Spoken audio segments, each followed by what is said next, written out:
everybody to another episode of Head to Head Sports. I'm your host, Brian Parker, not along with my co host, Mr. Randall Hargrove. He could not make it in today. So I am solo. Hopefully that goes okay.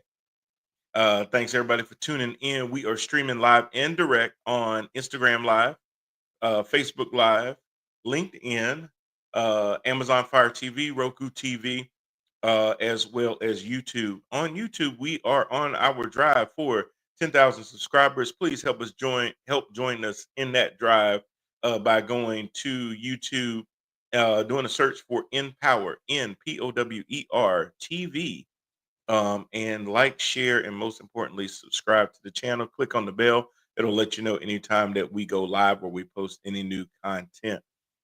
Definitely appreciate you wherever you're streaming from, though. We do ask for your support in making sure that you share wherever you're watching us with others so that they know what you're watching as well.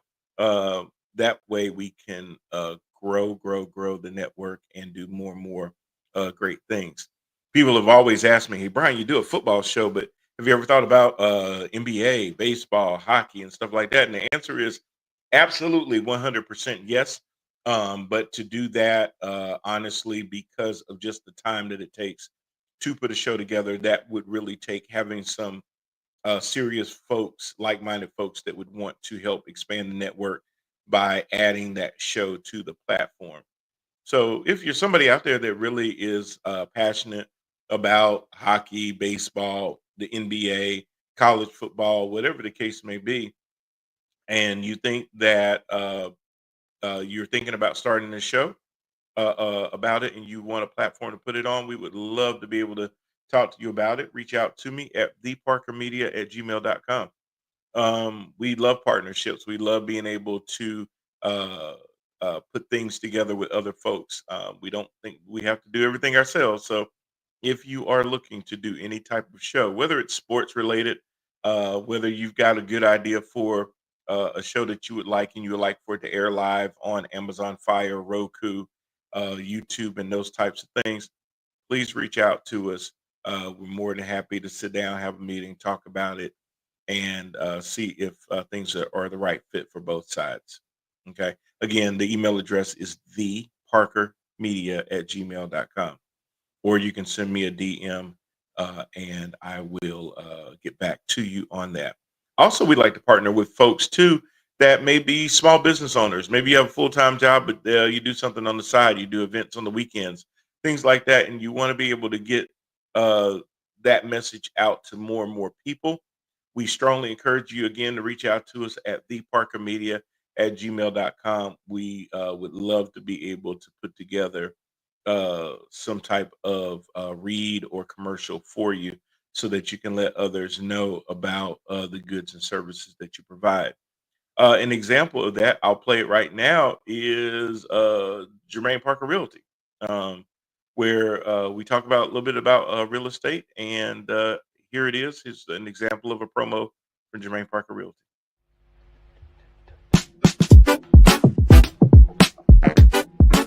Buying a home is one of the biggest decisions that you'll make. Here at Jermaine Parker Realty, we're here to help you navigate through that process. We know that a home is more than just a place to live. It creates memories. Here at Jermaine Parker Realty, we're here to help. Give us a call and let us get started on your journey.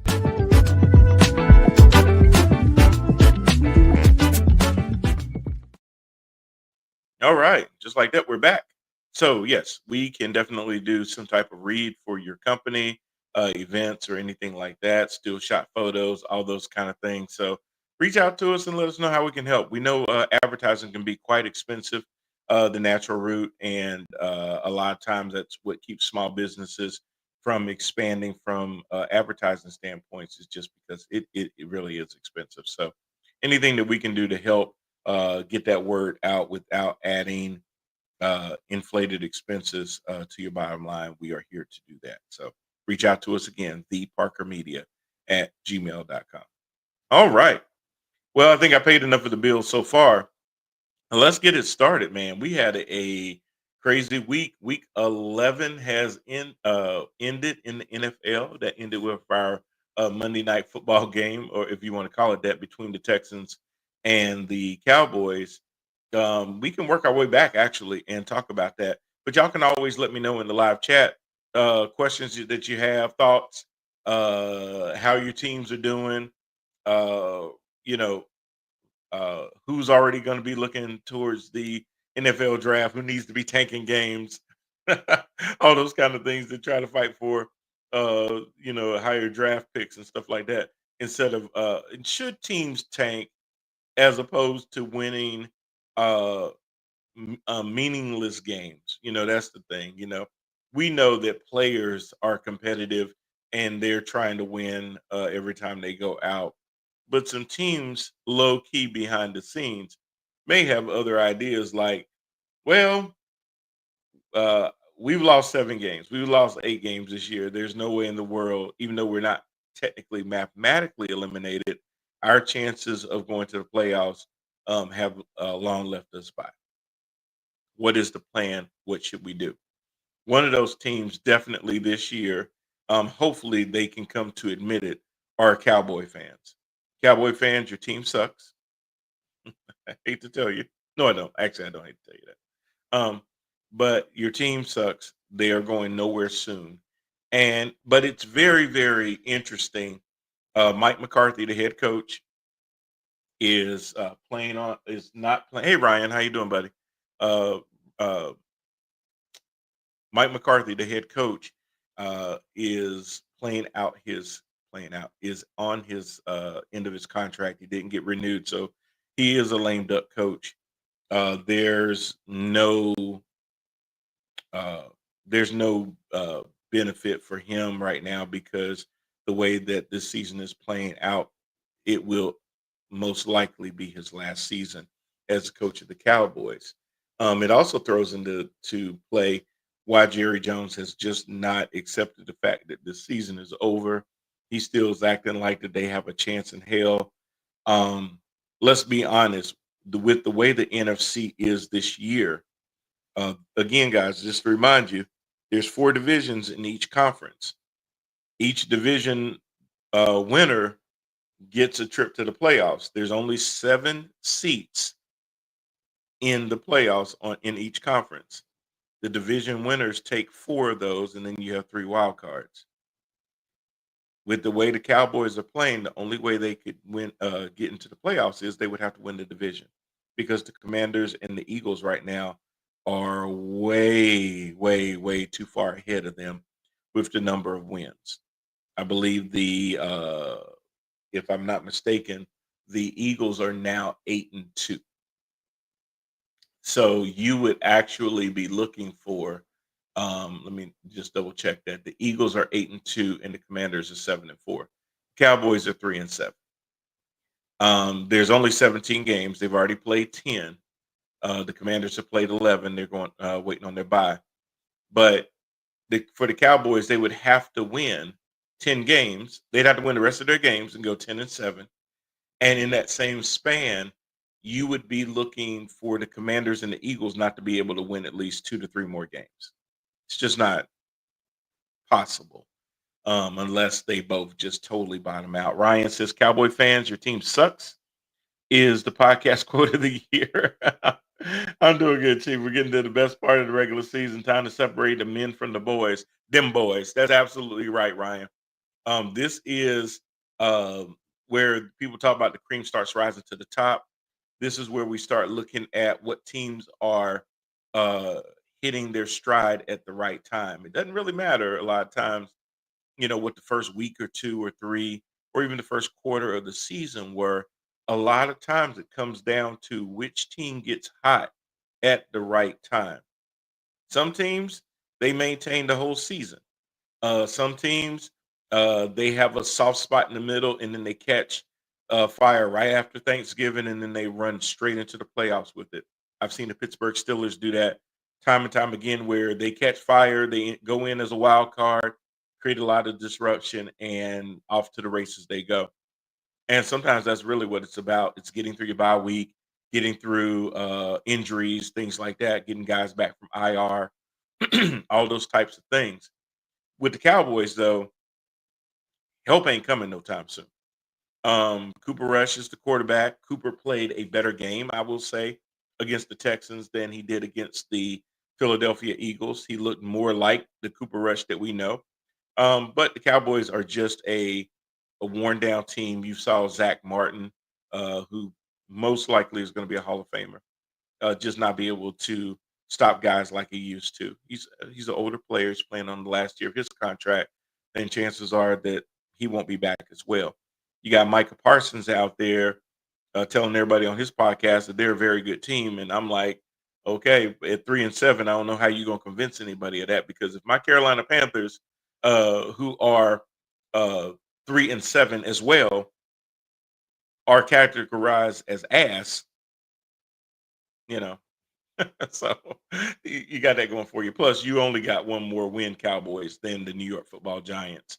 And let's be honest, the Giants actually suck even worse. However, they're going to make a change at quarterback this week, starring Danny DeVito. Sorry, not Danny, Tommy DeVito at quarterback. But what's the difference? Danny DeVito, Tommy DeVito, Drew Lock, um, Daniel Jones. It really doesn't matter at this point with the New York Football Giants.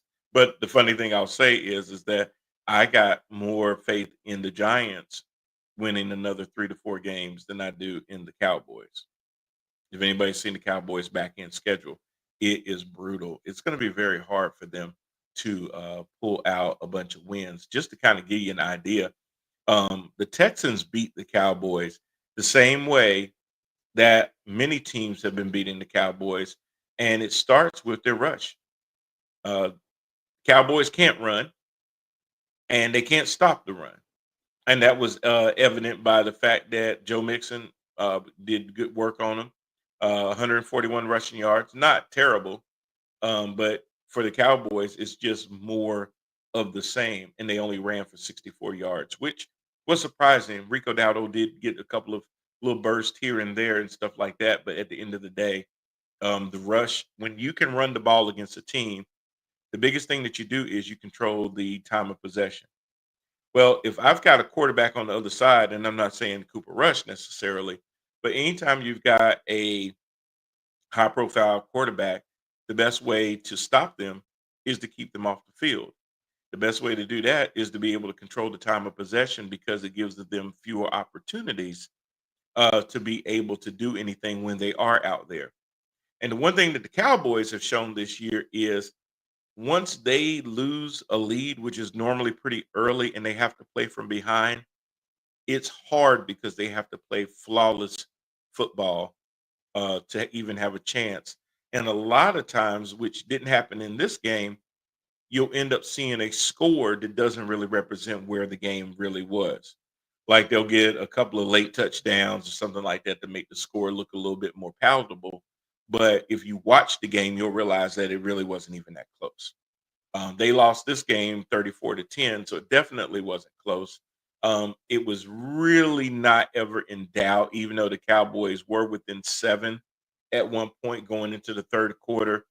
And then they had a defensive, I'm sorry, the second quarter, and they had a defensive touchdown that started giving them a little bit more space as far as score wise. But you never really felt like, or at least I didn't, that the Cowboys at any time were ready to take over that game, were ready to not only tie the game up, but then have enough momentum to keep the game going. It just was not there.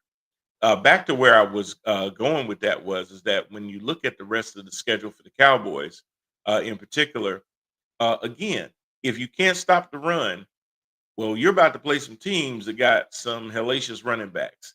They got to play the Commanders. Brian Robinson Jr., Austin Eckler, um, Jaden Daniels.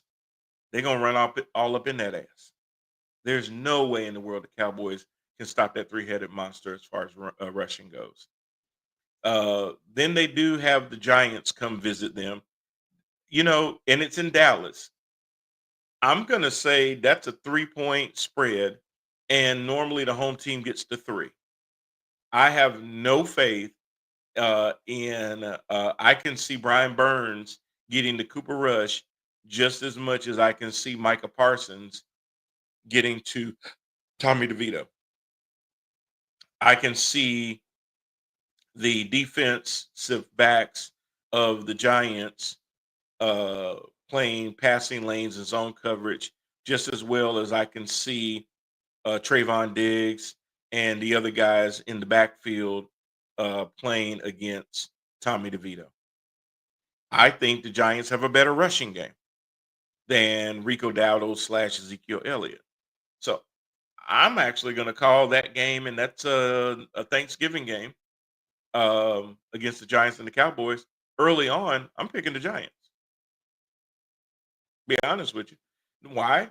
Well, the home field hasn't really been home field for the Cowboys this year. They've lost at home quite a lot, and just because it's the Giants, hey, it's a divisional game. Throw the records out the window.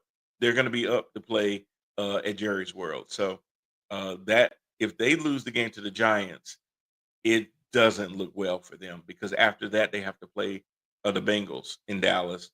Now the Bengals running game is not as stout. Chase is a nice running. I'm not Chase. Their running back. I can't think of his name. He's not a bum. He's not a dynamic runner, I would say. But now you've got Joe Burrow and Jamar Chase and T. Higgins out there running all over you. If the Bengals can get a big lead on the Cowboys, doesn't really matter about their running game. After that, then the Cowboys have the Panthers. Early in the season, I would have easily just chalked that up and said the Cowboys are just going to beat the brakes off of them. But it's in Carolina. Carolina's defense is getting better. As long as Bryce Young doesn't throw the ball to the Cowboys, they actually have a chance, or at least enough of a chance to keep it tight in the third quarter, and become very opportunistic that if the Cowboys make any kind of mistake, they have a chance. Then they've got to play the Buccaneers. The Buccaneers have a decent run game.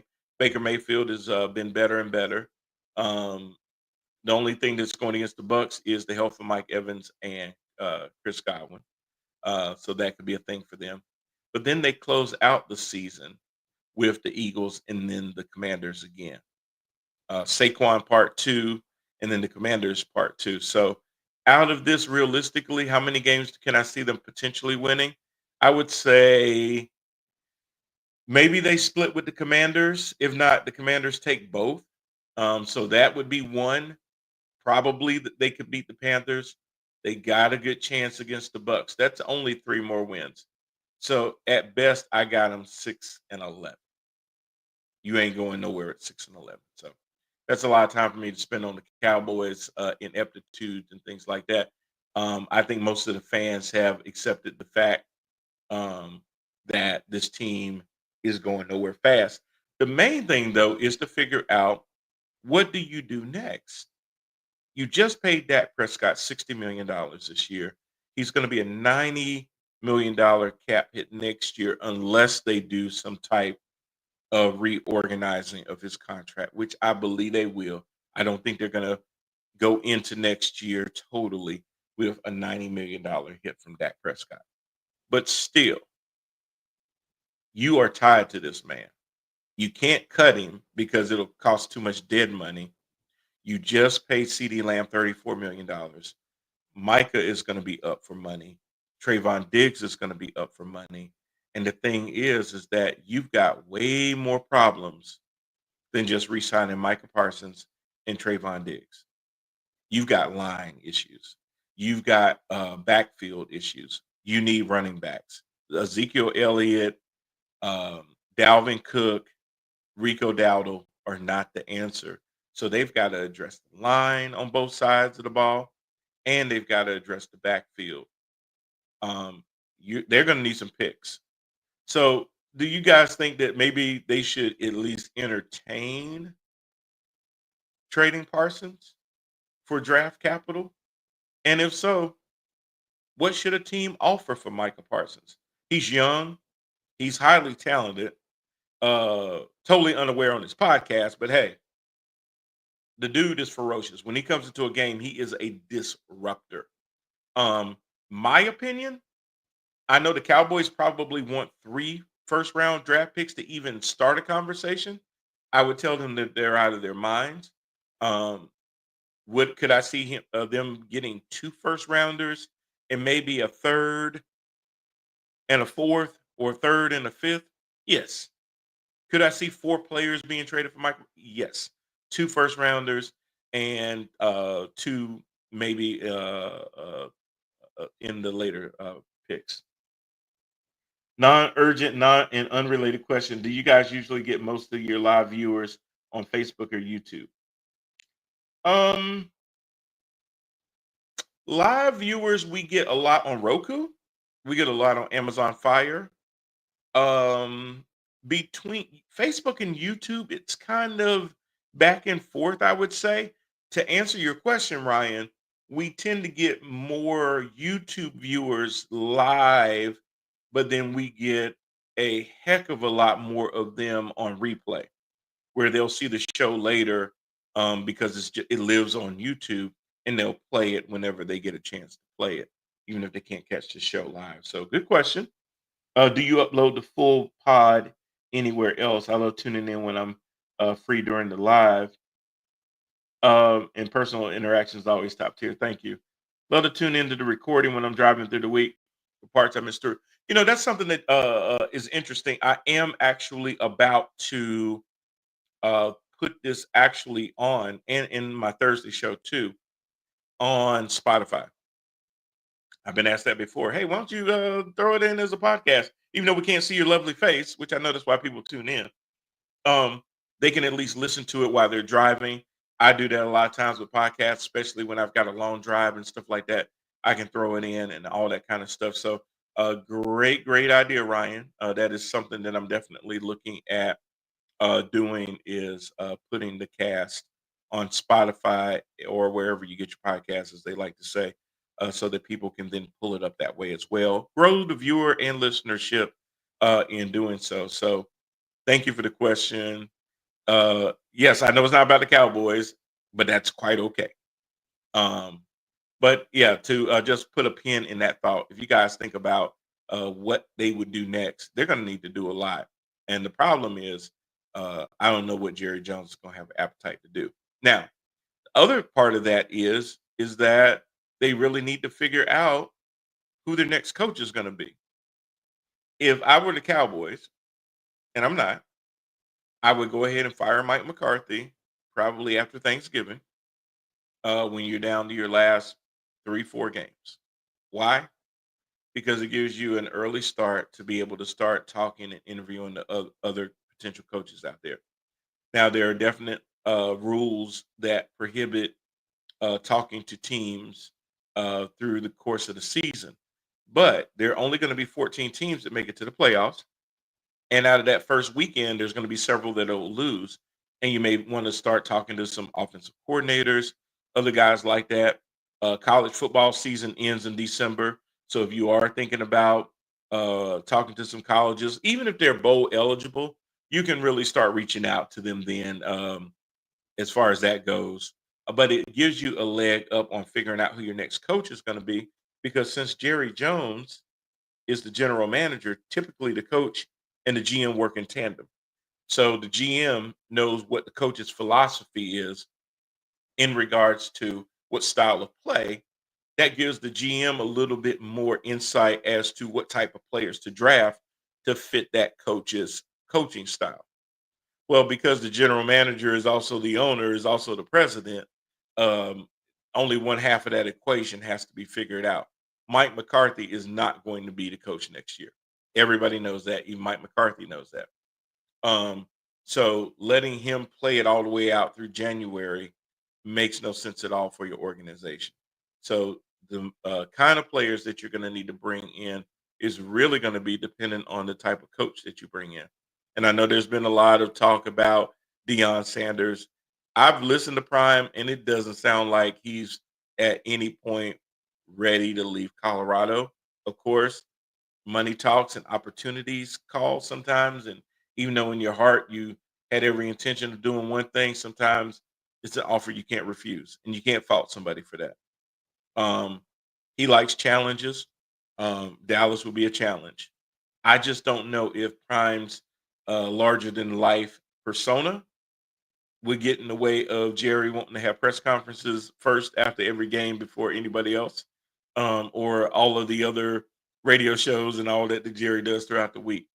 A lot of other people have said, Bill Belichick would probably be a better fit because he doesn't really care about all the fanfare, the limelight, and stuff like that. He keeps his nose down and just coaches football. But last seen, Bill Belichick was also a general manager for the New England Patriots, and that definitely would not be something that he would be able to do um, with Jerry Jones unless Jerry makes him like assistant general manager. But then that may be some issues with Stephen Jones. So, and then again, what kind of coach does Jerry normally go for? Well, when you look at Chan Gailey, you look at Wayne Garrett, you look at uh, some of the other coaches that he's had, uh, Jason, all of them, Jason Garrett. When you look at those guys, they're guys that Jerry just kind of bullies into doing whatever Jerry wants them to do. The problem with that has always been that the players know that the coach really ain't the one calling the shots. And that can wreak havoc on a locker room when the coach does not have command of the players. So that's going to be really interesting to see how they right that ship because when you think about the Cowboys, you're not really thinking about a team that's ever rebuilding. You just think about a team that's supposed to be reloading because they're America's team, so to speak. But it's just not there this year, so they need to move on. Anyway, so that was the Cowboy Texans game that happened on Monday night. Sunday night football, we got the Bengals and the Chargers, and this was an interesting game because I really thought the Bengals were going to win this game because they needed to win this game to stay in throwing distance or yelling distance of the AFC North. You've got the Steelers and the Ravens at the top. The Bengals now are 4-7. Yes, they're better than the Browns, but now with the rest of the games in the season, can they get to 10-7? Well, they would have to run the table now. So they really, really needed the Chargers game so that they wouldn't have to necessarily run the table. They could at least lose another game and get to 10 wins. And me and Rand talked about this last week, and he seems to think that a 10-win team in the AFC can make it into the playoffs. I don't see it. The only way I see a 10-win team making it into the playoffs from the AFC is if they win their division that way. And most likely, I'm looking at somebody like the Texans, who have a 2-game lead on the Colts and a gigantic lead on the Titans as well as the Jaguars. If the Texans went 10-7, uh, they could probably win their division as long as the Colts don't catch fire late. But in these other divisions, 10 wins ain't gonna do it. You can't do it in the AFC North because the Steelers have already won 8 games, the Ravens have already won 7, and most likely they're gonna hit 11, 12 games. So you're not if you don't win your division, 10 games isn't gonna get you into the wild card because you've got other wild card teams. I can already see that the Steelers and the Ravens most likely are going to go into the playoffs. Whichever one becomes the wild card, one of them will be a wild card. You look at the Chiefs and the Chargers and the Broncos. Right now, the Broncos are still fighting for that wild card, but let's say they don't make it, but the Chargers do because they're behind the Chiefs. That's the second wild card spot. So it is possible that the Broncos eke in because in the AFC East, the Bills have really taken hold of the division. They have it pretty much wrapped up. The Dolphins are 4-6. The Jets are the Jets at 3-8, tied with the Patriots. I don't see the Patriots or the Jets really doing anything. And again, the Dolphins to get into the wild card would at least need to hit that 10-11 win, meaning that they're going to have to go on a run. They've got 7 games left. Can they win 6 of the next 7? I mean, they've been a lot more competitive with Tua, but do we trust the Dolphins to win that? I don't. I actually trust the Broncos to win more. So again, if you look at it that way, there's a possibility, but I would give the wild card right now to the Chargers, Steelers, or Ravens. That's two. And then potentially the Broncos squeezing in, or the Dolphins. Both have 4 wins. So it could be them. But then somebody says, well, Brian, the Bengals also have 4 wins as well. That's where the fight is going to be. So Rand might be right. If one of those teams can get to 9 or 10 wins, they may eke in as the last wild card team. And that's honestly because the bad teams are so bad. When you look at, like I said, the Jets and the Patriots at 3-8. When you look at the Raiders at 2-8. When you look at the Browns at 2-8. When you look at the Titans and the Jaguars at 2-9 and 2-8.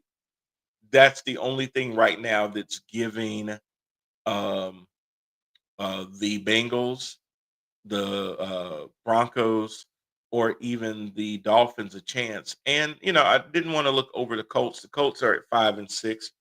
They have a easier time because they have one extra win than all of those to actually get that last wild card spot. So it's very possible that it could come down to the Colts. But it's a really, really hard conference because the good ones are really good and the bad ones are really, really bad. And you got a few mediocre teams right now with 4 and 5 wins just kind of hanging on by a thread for that last wild card spot. So it's going to be really, really hard. 10 wins very well could get you in, but if you really want to get in, you're going to need 11. 11 will do it, or put you in contention for tiebreakers, head-to-heads, and things like that to push you over. 10 is going to be hard because with 10, it sounds like you may need some help. You may need to go down to conference, head-to-head, all that kind of stuff to be able to then determine which one of the 10-win teams makes it. So it's going to be very, very hard in the AFC to do that. But yeah, the Chargers, the Bengals looked like they were going to win this game after being down 21 points. At one point, it was 21-6, I believe, if I'm not mistaken. And the Bengals came back and tied the game up at 27. And then the Chargers eked it out in the end. The Chargers almost gave that game away. So that was an interesting game. The biggest game of the week, I think, was the Kansas City Chiefs Buffalo Bills game. Actually ended the way both me and Rand thought, that with the number one being played in Buffalo. Number two, the Chiefs have been winning, but they've been winning ugly. Is a good way to put it. And it seemed like we said earlier about teams catching fire at the right time, the Bills had actually been doing that. Josh Allen has been willing his team to victories and stuff, and it didn't stop. They ended up getting a win, 31-20, 30-21. Patrick Mahomes again did not have the best day in the world. 23 of 33, 196 yards. He threw 3 touchdowns, but he also threw 3 interceptions. The Chiefs look beatable. They've been looking beatable. Denver could have very well handed the Chiefs their first loss had the Chiefs not blocked a last-second field goal attempt, a walk-off field goal attempt from Denver that would have won Denver the game. So the Chiefs have not looked like the Chiefs that won the Super Bowl last year, but they do look like a team that could get healthy with Pacheco potentially coming back to help out with Kareem Hunt. And to do some more damage and to reignite that fire at the right time. And it also kind of takes a little pressure off. Every week you win, you're undefeated. Everybody wants to know, can they do it? Can they go undefeated? And to me, there was really never a chance of that, whether it was going to be from them tripping up during the regular season or it being from they clinched the division early and then Andy Reid starts resting players the last week or two of the regular season because it won't matter. Unless the only thing you're playing for at that point is to make sure that you have the number one seed. Now, right now, the Chiefs still have the AFC best record of 9-1. But I mean, they slip up again. The Steelers are right there at 8-2. The Steelers and Rand gets, or even the Buffalo Bills are 9-2. So, and the only difference is they're in a statistical tie. The only difference is that uh, the Bills hadn't gone into the bye week. So one team's played 10 games, one's played 11 games. So it's very possible that the Chiefs won't have that opportunity to rest players at the end, because if they're playing for the number one seed, then they could be making sure that they have their players in place so they can get that one seed. The one seed in both conferences is the only team that does not have to play in the opening weekend. Whether you're a division winner or a wild card, you do, unless you're the overall number one seed. So they may have to play a little bit longer, just for that very reason. Okay. So that was a game that we really, between me and Randall, felt like this was going to be the game that a team finally got the Chiefs, and they did finally get the Chiefs. Another game that we called last week too was the Falcons and the Broncos. The Broncos have been playing some really good football lately. Bo Nix is really coming into his own. He started out the season really, really shaky, and I was like, "Oh my God, what is Sean Payton doing? Who is this kid?" But I'm telling you, if you look at the way the Broncos started and you look at the way the Falcons started, they both have done total 180s. The Falcons really looked good, like they were going to contend with Tampa and at that time New Orleans, um, for a shot for the NFC South. The Falcons have fallen on hard times. Now they're still 6-5, and they still got a good chance in the NFC South. I mean, anybody other than the Panthers normally would. Right now in the NFC South, it's jumbled up. You've got the Falcons still leading at 6-5. You got the Bucks not that far back at 4-6. You got the Saints at 4-7. Um, so the Saints are still in the mix. I think the Buccaneers are still in the mix. If the Falcons continue to play the way that they're playing, they're going to lose their lead in the division. That's going to be interesting down the stretch. Um, so we'll have to see how that shakes out. But the way Atlanta played that game against the Denver Broncos couldn't have been any worse. Kirk Cousins was only 18 of 27, 173 yards, no touchdown passes, but one interception. Bo Nix on the other side threw for 307 yards and four touchdowns. Javante Williams, who hadn't been running the ball well of late, ended up with 9 carries, 59 yards, and a touchdown. Not setting the world on fire, but Bijan Robinson led the Falcons with 12 carries for 35 yards. So definitely a lot better. Cortland Sutton and Bo Nix are seemingly getting more and more chemistry together, as well. So y'all look out. The Broncos could actually do a little damage. Like I said, they're both 6-5 right now. But when you look at what the Denver Broncos are doing, they're starting to catch steam at the right time.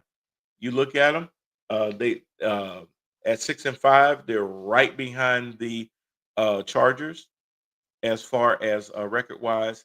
So they could move up into that number two spot if the Chargers stumble. It's always interesting when you got somebody on your heels like that. If you stumble just a little bit, they catch fire at the right time. All of a sudden, you were in. Now you're on the outside looking in. So that can definitely happen with those teams there. Some other games too that happened outside of those. We also had. Oh my God, we also had the Ravens and the Steelers. Now, I would have led with this because Randall is a Steelers fan. This game was very intriguing because the MVP of the game was Boswell, the kicker. 6 field goals, 18 points. That's all you need to beat the high-powered Ravens offense that has Zay Flowers, Derrick Henry, Mark Andrews, Isaiah Likely, all those guys, and they could only muster up 16 points against the Pittsburgh Steelers.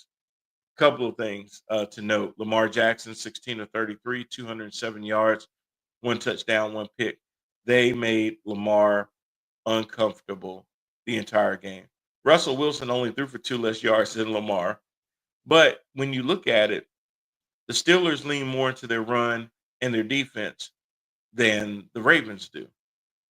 So the Ravens look for offensive explosiveness, and it just did not happen. Lamar was sacked 4 times, but he was also hurried, pressured a lot. And y'all remember when I said earlier about time of possession and having a good run game? Well, the run game actually was about even. The Ravens had 124 yards rushing. The Steelers had 122 yards rushing. But still, time of possession wise, the Steelers had a 13-minute advantage in time of possession. So what does that do? That cuts down on Lamar Jackson's opportunities and things like that, which keeps him from running up the score. 36 minutes to 23 minutes. It's pretty lopsided. Um, both teams threw interceptions, but the Ravens lost 2 fumbles. So then turnovers become a part of the time of possession because even though you ran the ball the same amount of yards, basically, now it's the turnovers that kill you, the sudden changes and things like that. Flipping the field all of a sudden. You're running down the score, all of a sudden you cough up the ball, the other team gets it. Now you put your defense back out there without giving them enough rest. That definitely happened in that game. Very, like I said, very low scoring game. Russell Wilson had some really, really good passes and things like that. He was really mixing it up. Um, but I mean, and George Pickens and Russell Wilson are starting to look better and better and better. Pickens had 8 receptions, 89 yards. This just to kind of put that in context, the next receiver that had the highest amount of receptions was the running back Jalen Warren with 4, tied with Najee Harris with 4. Darnell Washington only had 2. Cordero Patterson only had 1. Fryermuth had 2. So Russell is getting a lot more comfortable with his number one receiver and George Pickens, and that is going to make it a hard out for anybody that has to face the Steelers. Y'all let me know what you think about that game. I thought that was a pretty good game too. Another game that was pretty good too was the Seahawks and the 49ers. I just knew the 49ers now having Christian McCaffrey back in the fold would really, really blow this game wide open. And for the longest, the 49ers led in this game, but the problem was they kept allowing the Seahawks to hang around. And what happens when you do that? You F around, you find out. You do that, they wait for those opportunities, and that's exactly what happened. Geno Smith didn't necessarily have his best game, definitely far from it. But what he did do was keep his team in the game, keep him going, and everything else. His uh, his connection with Smith and Jigba, especially on one long play, really helped. And then it just became defenses going back and forth. Even though the score wouldn't tell you that it was a lot of defense, I think it was what we would call opportunistic defense. Where did the defense keep you from going in the end zone? No, but did it slow you down a little bit? Absolutely. And that's definitely what happened with the Seahawks and the 49ers. Also, let's see. While I'm going through all these games here, there was an ass whooping alert. The Lions and the Jaguars. I knew the Lions were going to beat the Jaguars. I didn't know they were going to put 50 on them. They ended up putting 52. The crazy part is they could have put 60 something on them. They actually slowed themselves down. Um, they really, really could have blew that game out even more. And it was crazy because Jared Goff, 24 of 29, barely missed a throw. 412 yards, 4 touchdowns, no interceptions. And this is after the game before where I think he threw 5 picks.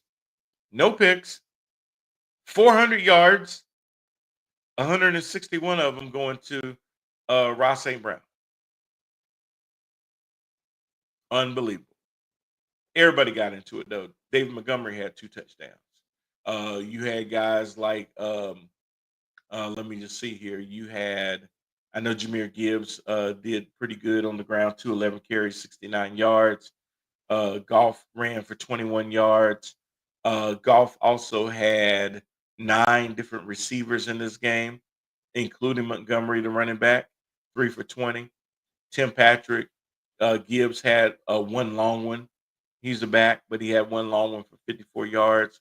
Jameson Williams, who's kind of had his own issues off field, had 4 catches for 121 yards, which would have really been good. 124 yards and a touchdown. But it was Amon-Ra St. Brown that even had more with the 161 and 2 touchdowns. So just a very explosive offense. Are they the best team in the NFC?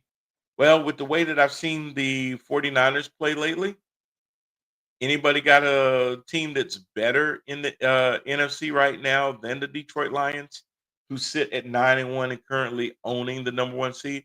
The only team statistically close to them are the Vikings and the Philadelphia Eagles, both having 2 losses on the season. But as much as I've seen the Eagles look better, they don't look like they could beat Detroit. And as much as I've seen the Vikings, they don't look like they can beat Detroit either. So I don't know about you guys, but to me, at least through these first 10 games for the Lions, they look like the real deal. They look like not only will they be the number 1 seed, but they are right now the favorites to make it to the Super Bowl, who are my preseason favorites. I had the Lions and the Chiefs in the Super Bowl. You know, I'm an Eagles fan. I see the Lions this kind of being their year. They're just doing their thing right now. Oh my goodness. Is it possible? Is it possible? I think I see my co-host trying to log in. Is it possible? Will we see Randall Hargrove? I'm waiting to see his picture. I don't see his face yet on the screen, so I won't bring him in just yet. But right now, the Detroit Lions, yeah, I don't, unless they just fall flat on their face right now, I don't see any team out there in the NFC that's going to trip them up. The only way the Detroit Lions lose, they beat themselves right now. So that was a good game, just watching them. You know, what you're supposed to do is not only win the games that you're supposed to win, but the ones that you're supposed to win, you need to win them easily. You need to dominate in those games. You don't need to let a team hang around in third quarter, give them any hope and everything like that. You put them out early. Oh, okay. I got you. Let me bring him in. No cameras. He's driving. What's going on, sir? Man, How you doing? Oh man, I lost him. I lost Randall. I tried to bring him in. He's driving right now, but he tried to log in to the show, so I was gonna try to bring him in and get with him about his Steelers, see how he's feeling about them right now. If he comes back in, we'll definitely bring him back in. But yeah, so we had the Lions and the Jaguars. Just a totally demoralizing game for the Jaguars. They definitely got more questions than answers right now. Um, the Jaguar players just don't really seem to be doing it. Trevor Lawrence is still out, so they were still bringing in Mac Jones to come in, and Mac Jones was 17 of 29, 138 yards, and an interception, no touchdown passes.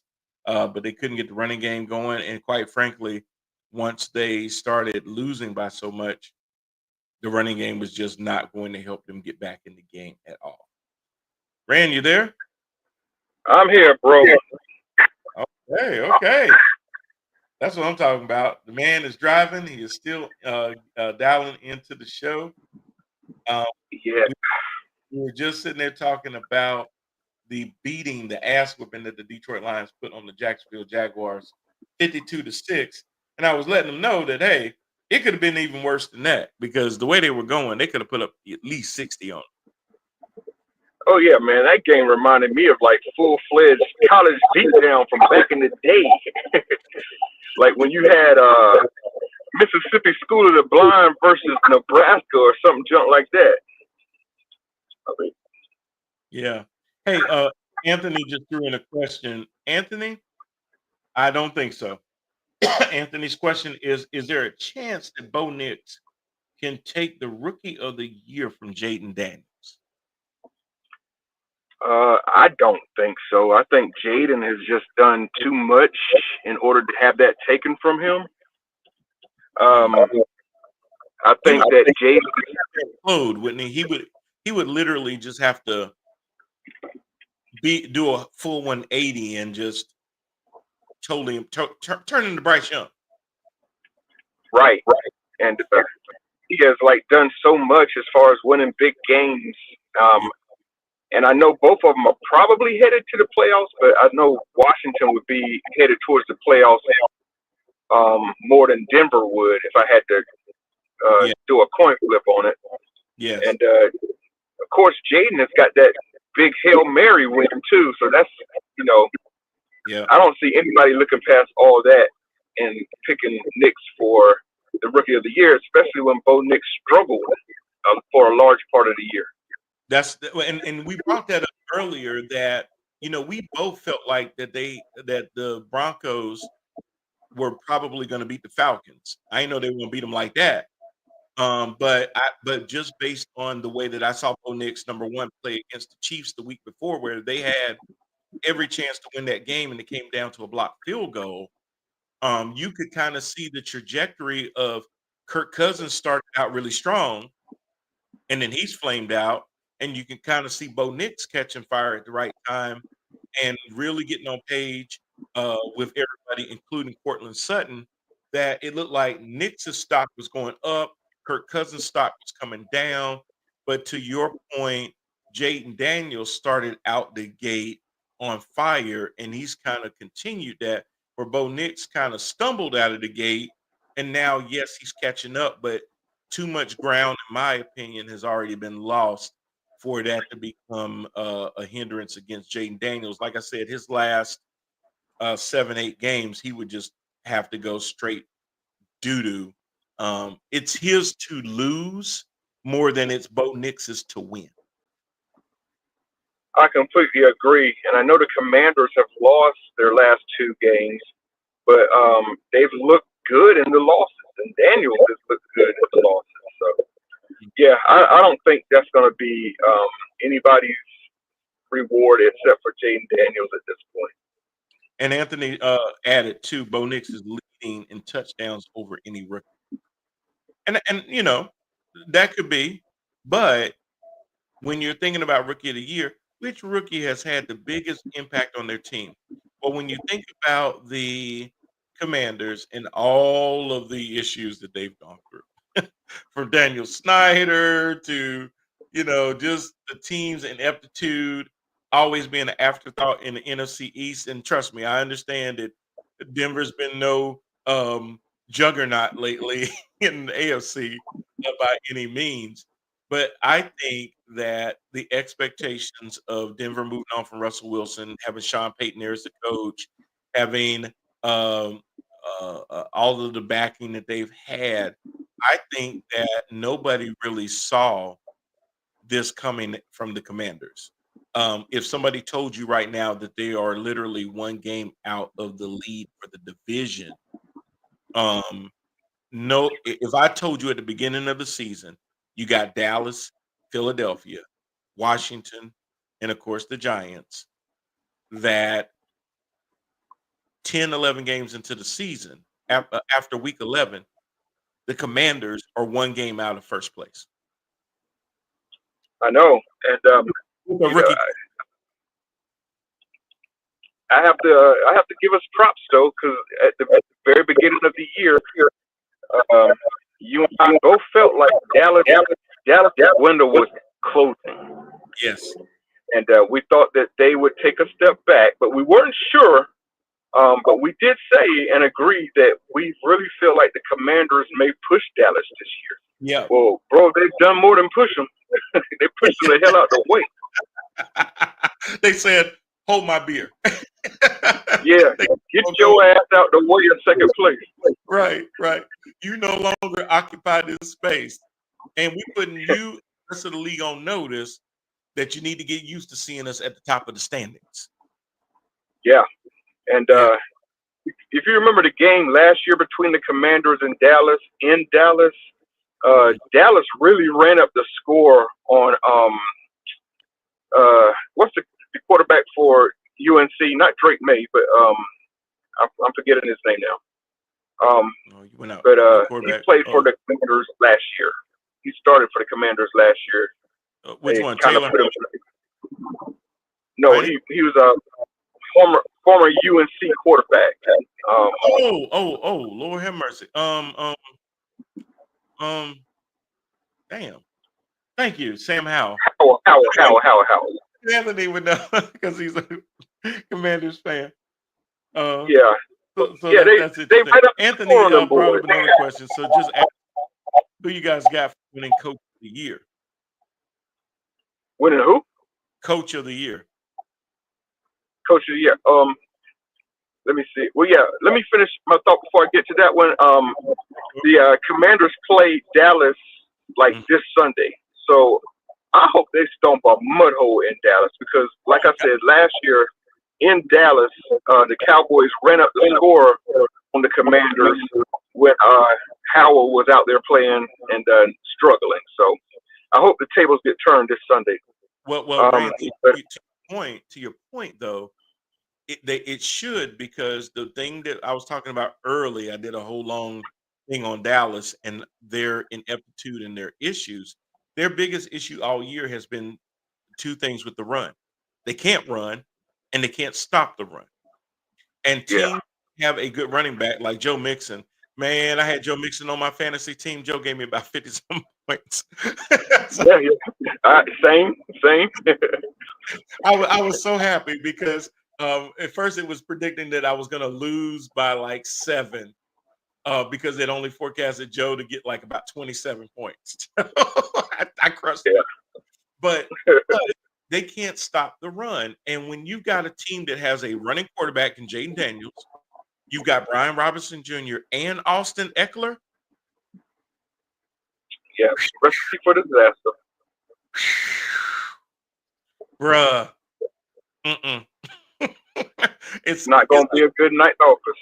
it ain't gonna be a good night. It's not. As long as they stay committed to running that football and letting the run set up the passes downfield, there will be some opportunities for passes down the field, whether it's to Zach Ertz, whether it's to Brown, whether it's to now I can't think of the receivers, but they're all gonna eat as long as they Yeah, stay with the run first, get a good lead, and then take off. That's the other thing that Dallas has had a problem with, and for 6 straight games, they've been down 20 points or more. They cannot come back from being down.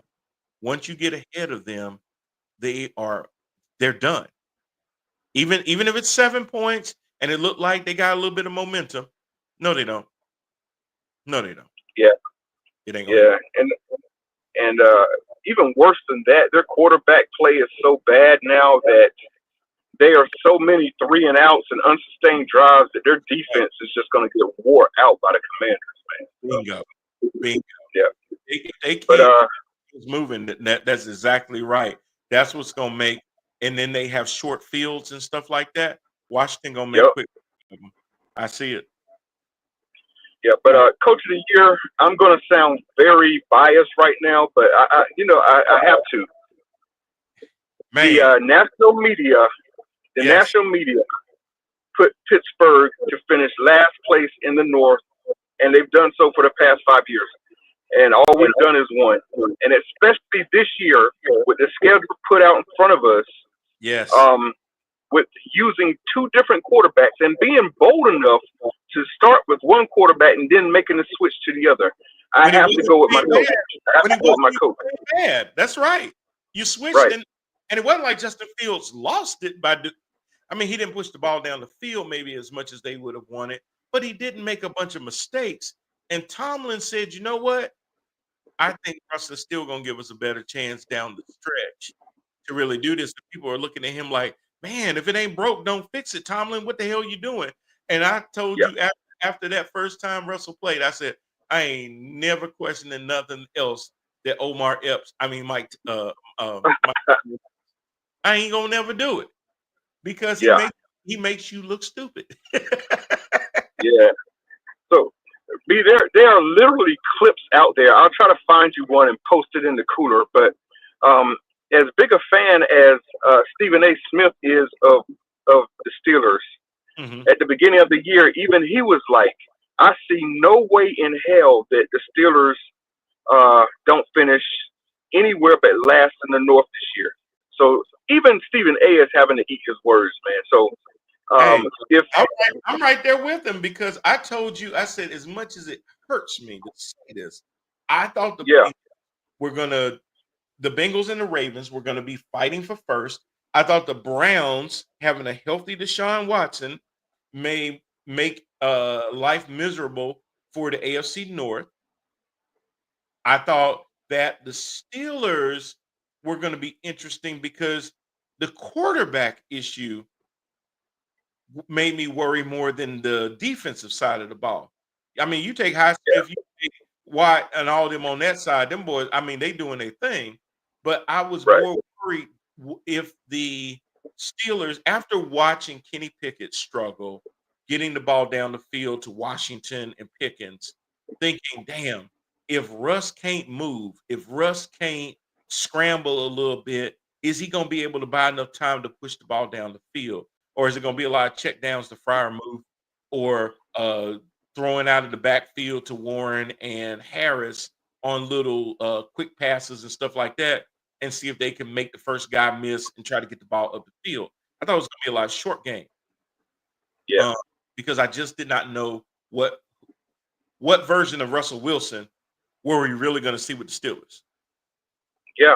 I completely agree. I mean, it was hard for a lot of people to see, and like I said, we played the toughest schedule in the NFL this year. On top of that, so it made a lot of people think that the Steelers were just going to finish last place in the North. But I know the season is still got some weeks left, but for us to be sitting on top of the NFC 2, 8-2, and, Rand. and to take a team like Baltimore, who was putting up ridiculous numbers prior to You Sunday, and neutered to hold them. them to six, You just neutered. completely neutered them. Yes.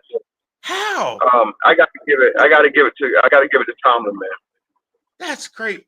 Even kept Derrick Henry in check, sacked Lamar Yeah, 4 times. Highsmith and Watt just made him so uncomfortable. It was, I mean, I'm watching the Ravens going, wait a minute, y'all supposed to be this explosive offense. You got Flowers, you got Andrews, uh, you got Derrick Henry, you got Isaiah Likely.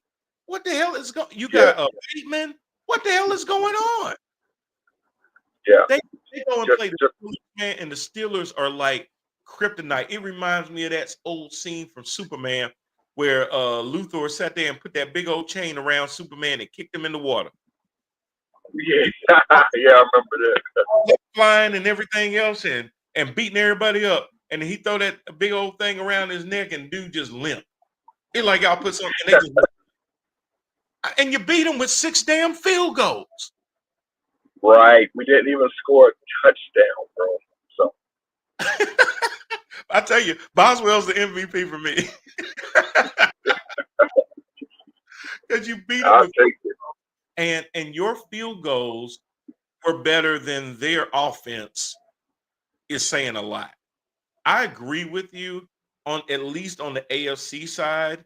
Coach of the year is definitely Mike Tomlin. There could be some argument for McDermott in Buffalo because you lose Stephon Diggs. You don't know what your running game is going to be.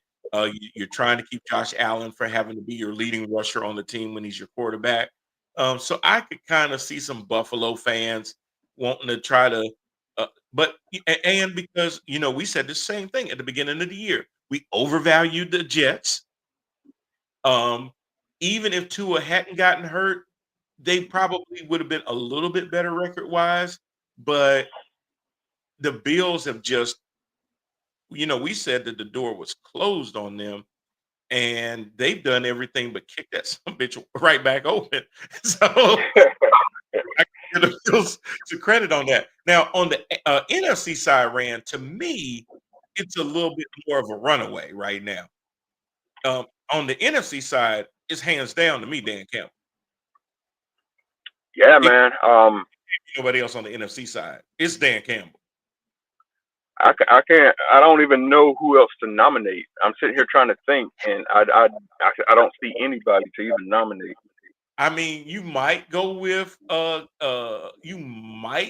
Commanders coach, but just because Maybe of Minnesota. maybe Minnesota, but that's about it. I mean, damn, Dan Campbell. I mean, you just beat the hell out of Jacksonville 52-6. Now you were supposed to beat them, and like I said before you got on, the teams that you're supposed to beat, you need to bury them. Don't give them no second half hope. When they come out of that locker room, they know to expect the same thing that my man Mr. T said in Rocky. What can we expect? Pain. That's what they're gonna expect. Pain. What's the name? Club Pain. And they made sure the pain before halftime. They got a second round of it after halftime. That's what you do to teams you're supposed to beat like that. Just to show them we ain't playing. We don't care. Yeah, we took the gas off in the fourth quarter. But we gonna make sure in the third quarter that y'all realize this wasn't no fluke. There is no hope. Go ahead and throw the white flag and we'll ease up. But if it look like y'all still trying to play, we're gonna keep it going. Man, what a mess Jacksonville has become, right? I mean, Yes. you got them in this Trevor Lawrence situation. They paid Trevor Lawrence, and now he's so bad they can't even start him. They got Mac Jones starting in his place, and Yep. Mac Jones comes up and to join up. So they're in a really bad spot right now. They are. It's something about paying these quarterbacks and then them not doing anything. You know, Kirk Cousins got his money. Yes, the Falcons are still leading the NFC South, but the Saints and the Bucks are within striking distance. You Yeah. got who else got their money? Dak got that $60 million, and he was before he even got hurt, he still was playing like crap. I don't know if this is going to be a thing about should we give these quarterbacks money, this kind of money or not, because you know they're not living up to their contracts. You got Aaron Rodgers. What's the hell is going on with the Jets? They just God, it's terrible. they just fired their general manager. Fran, the Jets, Patriots, Cowboys have won the same amount of games as the Panthers. Let me put that in. Let me put that even in a worse context. The Jaguars, the Titans, the Browns, and the Raiders have won fewer games than the Carolina Panthers. Wow. Some of those names are outright surprising, man. But when you think about the Jets basically said, we are a quarterback away from not going to the playoffs, going to the Super Bowl. Yeah, man. And you know, I can't even like joke the national media because I drank the green Kool-Aid too, bro. Wait, I think God.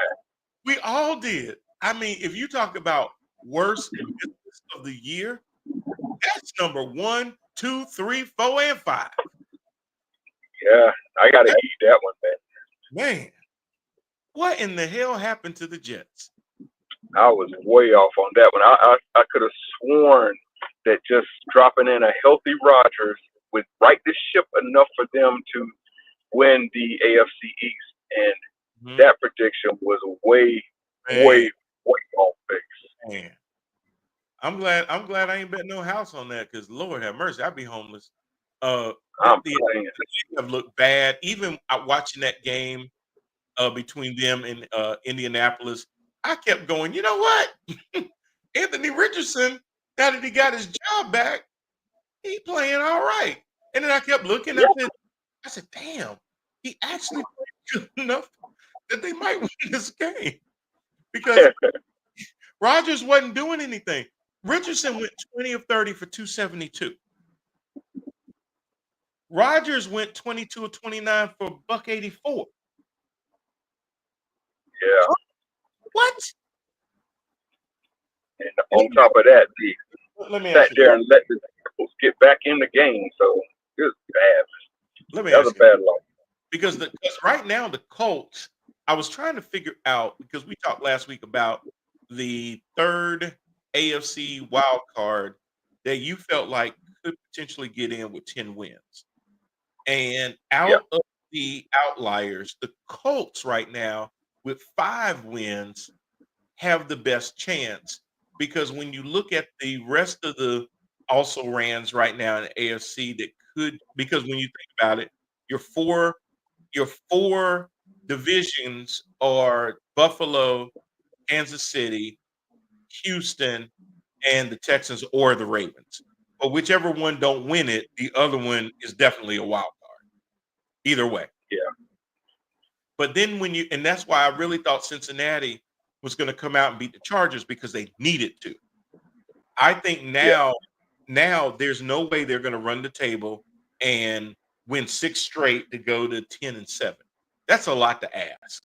To do something that you haven't done all season, which is win 6 games in a row. Yeah, and they got the Steelers twice. So yeah, so they're dead to me. So then the other 2 wild cards, like I said, the Ravens or the Steelers are going to take one of them. The Chargers look really good right now behind the Chiefs to take that second when they're at 7-3. Broncos have 6 wins too. If the Broncos continue out of all of them, they have the best chance. But you got the Broncos at 6-5. You got the Colts at 5-6. And then you've got the Dolphins at 4-6.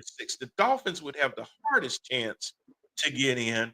So to me, it's really the Broncos to lose. The Colts are really, really on their heels to get that third one. And could they do it with 10 wins? Yes. They really need 11. yeah, But because if you get 10, if the Broncos and the Colts both end up with 10, now it's going to come down to tiebreakers, head-to-heads, conference records, and stuff like that. I think if you get right. to 11, I think if either one of them get to 11, they're safe. But for them to do that, that would be asking the Broncos. They played 11 games, so they got 6 left. You're asking them to basically go 5-1 over their last 6. But that's better than asking the Colts to go. Yeah, they'd have to do the same thing. They'd have to go 5-1 as well. Yeah, 11 wins basically. I mean, it's like a DNA test. It's like you win 11 games in the NFL, you pretty much in the playoffs. I Yes. think there's only been one 11-team win in the entire history of the playoffs that was left out of the playoffs. Right. But so 10 has always been the measuring stick. If you get to 10 victories, whether it's 10-6 or 10-7, I think the chances are over 80% that you're going to go to the playoffs. So I always use 10 as a measuring stick for my boys. We're 2 away, so hopefully we can go ahead and get that. Yep. Get our place solidified.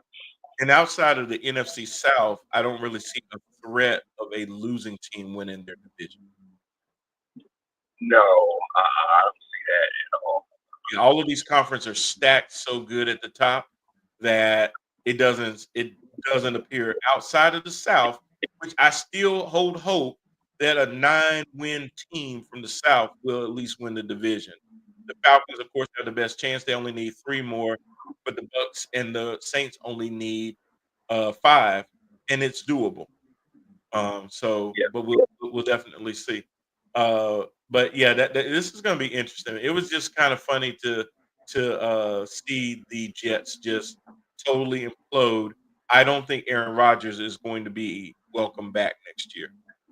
Just saying. I don't think so. I don't see how in the world they could bring this guy back and explain that to the city of New York that they're moving forward with any progress with anything. Mhm. I don't see it. And it was inevitable for them to get rid of the general manager. I mentioned earlier on the show too that I think Dallas should do the same thing. I think after Thanksgiving, they should go ahead and get rid of Mike McCarthy because at least now you're entering into the end of college football season. So if you are looking at starting to talk to a college coach about coaching the Cowboys, you have that. But you're also now starting to put NFL teams. There's going to be a handful of teams that don't make the playoffs that you can start talking to when the season ends. And even into the first week of the playoffs, there's going to be a lot of teams that are going to lose those wild card games. And there may be coaches that you want to talk to then too. It gets you an early start as the Cowboys because you don't have to wait. Normally, you like to hire the coach and the general manager together because so that the general manager kind of knows the coaching philosophy of the coach and tries to bring in players that the coach can actually coach. But Yeah, because the Cowboys have the president, general manager, and owner is the same person, that's only one half of the equation. So he only needs to really bring in a coach and see what kind of players that coach likes. With regards to the Jets, now that they've gotten rid of both the coach and the general manager, now if they bring in a duo together, presumably, of course, before the draft, of course, before Woody Johnson probably takes ambassadorship back over to London after the elections and stuff in February, he's going to want to have a coach or manager sooner than later. So I'm sure he was looking at that timetable because when he's away doing his ambassadorship and stuff like that, he's not going to have day-to-day operations of the team. So I know he wants to go ahead and get that in place. Rumors going around, Jets players are giving up the season, stop caring. Yeah, Anthony, it looked like they stopped caring a long time ago. I yeah. could, Thank you. I could, I couldn't tell you when the hell that happened. 100% right on that, Anthony. There's a lot of turmoil in the Jets locker room right now. A lot of indecision and decisiveness going on. Um, for one, the former coach of the Jets actually wanted to bench Aaron Rodgers Saw after that. his game 4 performance.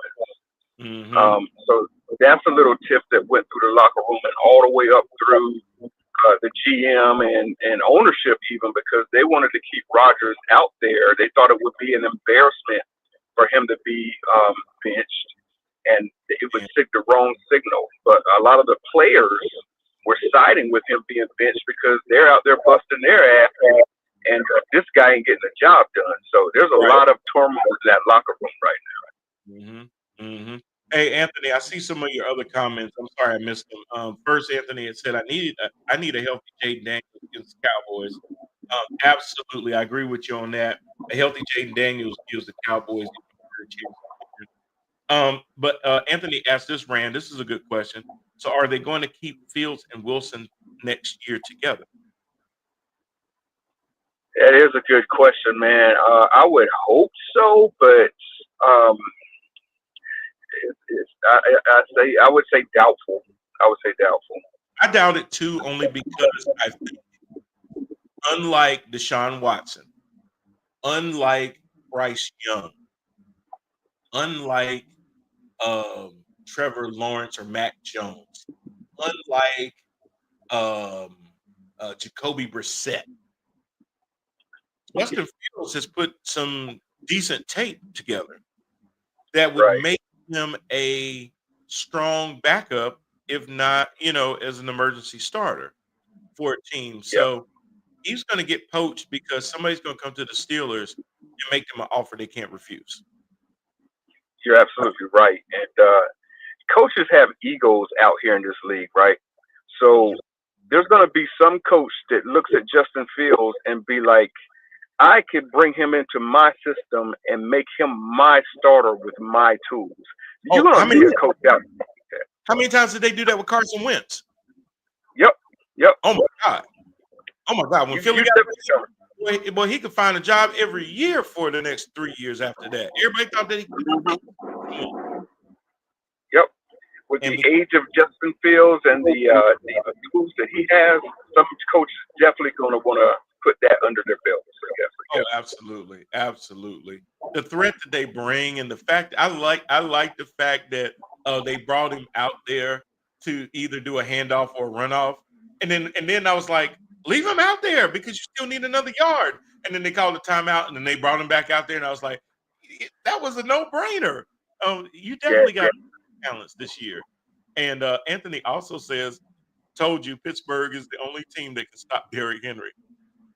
Well, they you're did. right. You're right, but here's the thing.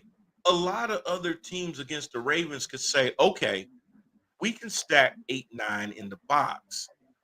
But what we're doing is leaving our backs on an island against their receivers and their tight ends. And we just think that between Andrew, Zay Flowers, Rashad Bateman, Isaiah Likely, that ain't a good idea because he'll probably expose us if we load the box like that. Well, the problem is they got so much pressure from the front into making Lamar Jackson uncomfortable, man, that the receivers didn't even become a problem even when they stopped the run the way that they did. So normally, if Yeah. you're going to stop a runner like Derrick Henry, you're giving something else up.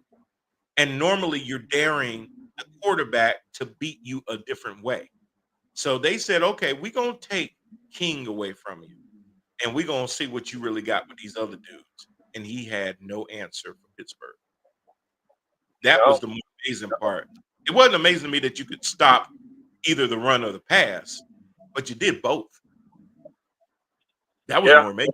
Like yeah. That was unbelievable. And then Anthony throws in to pour more salt on Baltimore's wounds. What's wrong with Justin Tucker missing kicks? Man, I couldn't believe my eyes. I couldn't believe it. This is a Steeler killer. Mr. Automatic. But he wasn't. Yes. Hey, Father Time is undefeated. That's all I will say. It will not tarnish what he has done, but Father Time is undefeated. That's all I can say about Justin Tucker. And then Anthony Yeah. also says, plus Giants are upset that Daniel Jones has been benched. Why? I have What? no idea. Because Danny DeVito's coming? Tommy DeVito? Danny DeVito? Drew Lock? It don't matter. It don't. Listen, Giants locker room, I got news for you. You're going to finish the season where you started. Last. The only way that you're going to make it to third. Now, I will say this in somewhat in jest. I actually think the Giants got a better chance of winning 3 games than the Cowboys do. And You if might that's be right on that. and if that's true, if that's true, that means that if the Giants win 3 games and the Cowboys can only win 2, because I only got the Cowboys with a definite 2, and that's Carolina, which they could lose, and Tampa only because they're hurt and they could still lose that game too. Outside of that, they got the Commanders twice, they got the Bengals, and somebody else I went over earlier that they ain't got a chance to beat neither. So to me, if anything, the Cowboys and the Giants by the end of the season could be tied for third, which makes them both last. Yeah. I can't wait to see that game because it's gonna be ugly. Bubba Sparks style. Oh yeah. And you know what? And they got to play the Giants twice, and I could actually see them splitting with the Giants because I trust Brian Burns to get home to Cooper Rush just as much as I trust Micah Parsons to get home to Tommy DeVito. Yeah, You know? and Tracy's gonna run all over. And Tracy is going to run all over them and keep them in the game. And if the Giants get a lead on the Cowboys, they will not catch up. I don't see it. So I know, if I would have said that at the beginning of the season, yes, obviously it would have just been me and my hate for the Cowboys. But I literally believe that the Giants and the Panthers and the Bucks and the Bengals have a chance to get the Cowboys because all of those teams can run the ball. Chuba Hubbard, You're Jonathan Brooks, if he's anything that they say he is, and you get that two-headed monster back there running against the Cowboys, and Bryce Young don't just start throwing interceptions, and now he's gonna have a Thielen back, Jatavian Sanders, the tight end, is gonna be the primary tight end because Ian Thomas is on IR. Tommy Trimble is hurt. I'm telling you, I ain't being no homer. I'm just telling you that the way the Cowboys playing right now, the Cowboys are ordinary. They are not those 12-5 teams that would scare people. Hell, they're not that team that when you came to Jerry's world, they had a 16-0 record. Home has not been kind to them. So hell no, they ain't won at home all year long. Yeah, anybody that comes into Jerry's world, you got a shot. I'm just saying, whether you the Panthers or anybody else, you got a shot. So they're gonna have a hard time, man. I just see, like I said, Clubber Lang said, pain.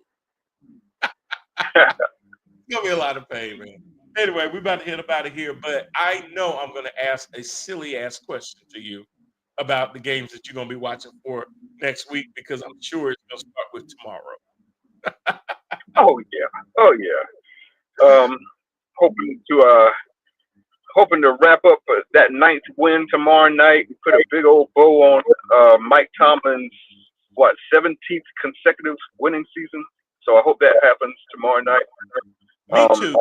And then I'm wondering about is, are y'all gonna be able to slow down Jameis Winston because he put almost 400 yards on the Saints, even though they only scored 14 points. He threw for 395.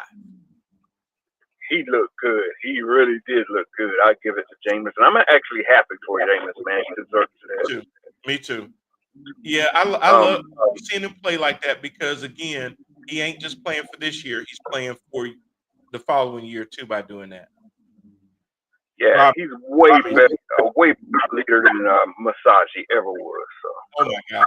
Oh yeah, Massachi couldn't throw the ball down the field. So the fact that again you bring in a backup and they do more with the same team than your starter says a lot about you. So I give the edge to not just the edge. I feel like the Steelers are going to give the Browns an ass whooping. I think the combination between Russell Wilson and Pickens is getting better and better every game. And I think this is a game where Pickens is going to go off. If you have him in your fantasy, you're going to start off the week very beautifully, I would say. I agree with you. I think it's an ass whipping tomorrow night. I really do. Then you got coming into the week. I'm sorry, go ahead. I'm going to give you something going to sound crazy. And y'all are probably going to want to drug test me. But I got the Panthers at least covering the spread against the Kansas City Chiefs. I'm with you. I don't think you crazy at all. I got a better one for you. Panthers gonna win. You think so? Yeah, I want to call it. I want to call the victory too, but I think they at least cover the spread. I really do. As crazy as that sounds.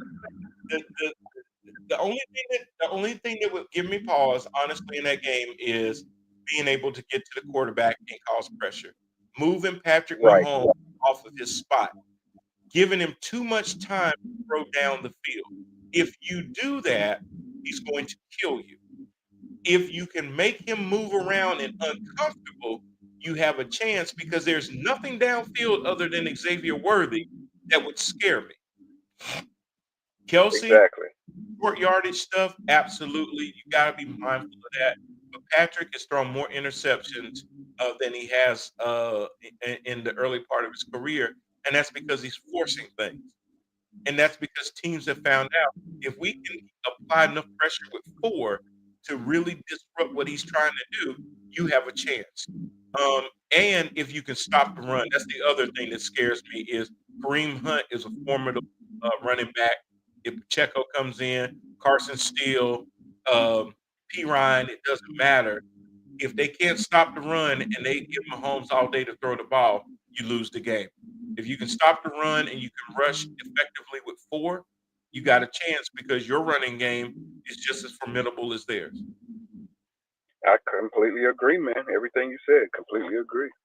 So yeah, I don't think you're crazy at all. So we got the Titans and the Texans. It's in Houston. I think C.J. Stroud and Nico Collins and Tank Dale and them boys going put a whooping on the Titans. Agreed. You got the Vikings at the Bears. Yeah, I think Sam Darnold is wrapping this up for comeback player of the year, and he's going to do some more on the Bears. Yep, agreed again. Cowboys and Commanders. We've already said we think the Commanders are going to run away with that one.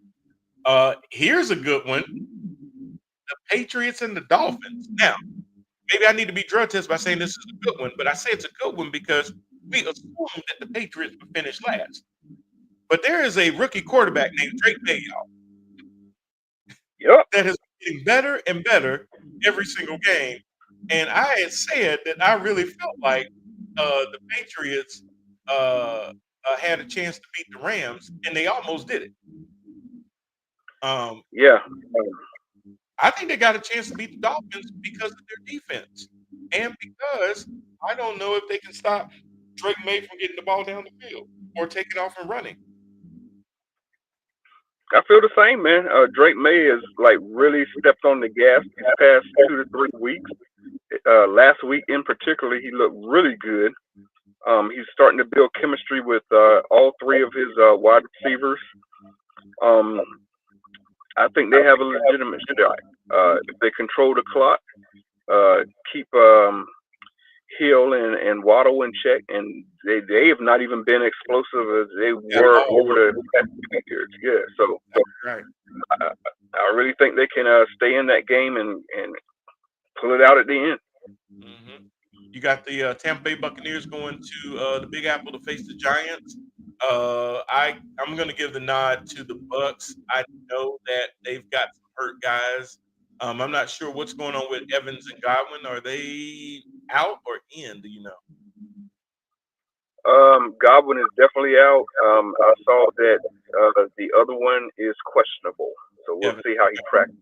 And Baker and Cade Otton, the tight end, have really, really been developing some good chemistry there too. Cade Otton is becoming a very formidable tight end, blocking and Yeah, catching. yeah. You got the Lions and the Colts. Hey, Anthony Richardson had a good game, but I don't know if he can keep up with Jared Goff's offense. Jared Goff threw for over 412 yards in that game against Jacksonville. 4 touchdowns, no picks. Yeah, Amon man. The Amon Lions Ross are St. starting. Brown had 161 yards receiving, and Jameson Williams had The, 121. the Lions are starting to look like the old Kurt Warner and the Rams, the circus, the greatest show on turf. Yeah, Yeah, I don't see them being slowed down by no coach. me either. Me either. And then you got the Broncos playing the Raiders. The way the Raiders are playing, it doesn't matter if it's Aiden O'Connell, it doesn't matter if it's Uncle Rico behind center. The Broncos have a guy named Bo Nix and Cortland Sutton on their side, as well as Javante Williams running the ball. Raiders, sorry, it ain't happening. Not happening for you. You got the Cardinals and the Seahawks. This is going to be in Seattle. Arizona is actually playing some really good football. Marvin Harrison Jr. and Kyler Murray are still working on their chemistry and everything. The Seahawks had out a squeaker against San Francisco, but even though it's in Seattle, God, I can't believe I'm about to say this. I'm gonna have to give it to the Cardinals right now. Yeah, God, man, I just can't buy them Redbirds, but they are proving me wrong from week to week. I'm gonna go Seahawks. I'm gonna go Seahawks again. All right. I could go that way too. I mean, really, in my mind, I'm thinking Seahawks, but what I've seen is Geno has to play damn near flawless for them to win. And Kyler Murray, how do you stop him from just running away? And oh God, I mean, he can run. Yeah, We got another good one. It's a 4 o'clock game, Ram, but we got the 49ers and the Packers. Brock Purdy, Jordan Love. You got Christian Watson, Romeo Dobbs. You got McCaffrey on the other side with Kittle and them. But I'm gonna tell you, the 49ers just don't look like the 49ers right now, and they got to go to Lambeau. I'm taking the Pack. Yeah, I might have to go Pack too, man. As much as I hate to say it, it just God, what's wrong with the Niners? I don't understand. And I think on top of that, they're their edge rusher has an injury, I believe. It's going to be Oh, limiting him, so that's not going to help. oh, Fred Warner or Bosa? Bosa, yeah. Okay, yep, absolutely, that is right. Yep. You got another good one. Sunday night football game is going to be the Eagles and the Rams in LA. Stafford, it could go either way, but Kyron Williams is that dude. Cooper and Puka Nakua, they are those dudes. But there's somebody named Saquon Barkley, Devontae Smith, and AJ Brown that is going to show out, I believe, on the Rams. I know if my man Brad is listening, I'm sorry. Don't bring grandma on here and tell me I got to apologize and none of that. But I think the Eagles are going to take the Rams. Yep. I think the in LA part is making it more interesting, but in Yes, the end, when it comes down to the fourth quarter, I got the Eagles. They're just a little bit more powerful. me too. And to me, the Eagles have more pressure because every game they play is a game that they're trying to keep the Commanders from taking first place. So they got a little bit more to play for. And then your Monday night football game is going to be the Ravens against the Chargers in Cali. So this is going to be an interesting game. I don't know. I'll go Chargers. I don't know. No, I'm going Ravens. I'm sorry. You stopped Derrick Henry once, but I don't see that happening. Of course, I want the Chargers to win the Harbaugh Bowl, brother versus brother, but I'm gonna have to take the other brother. So yeah, give me Baltimore. Yeah, if you took Derrick Henry out of this game, like if he had Bryce Young's hitman that took out Andy Dalton, go and take out Derrick Henry, then maybe I would go to Chargers. A little minor car accident. I'm just saying, with the family dog, might need to have Derrick Henry. How Bryce Young? He knows the guy, and take care of him. Yeah, that's all the games that we got going on, y'all. So y'all have a great time with that. If you're gambling on any of these games, all I'll say to y'all is never bet more than you're willing to lose. But y'all have a good time out there. Thanks for my co-host for coming in midway through the show. I appreciate that, sir. Thank you. You got it, brother. And we look forward to seeing you guys again next week, right before the Thanksgiving festivities. So we will see y'all all again. Y'all have a good one. Y'all next time. Peace.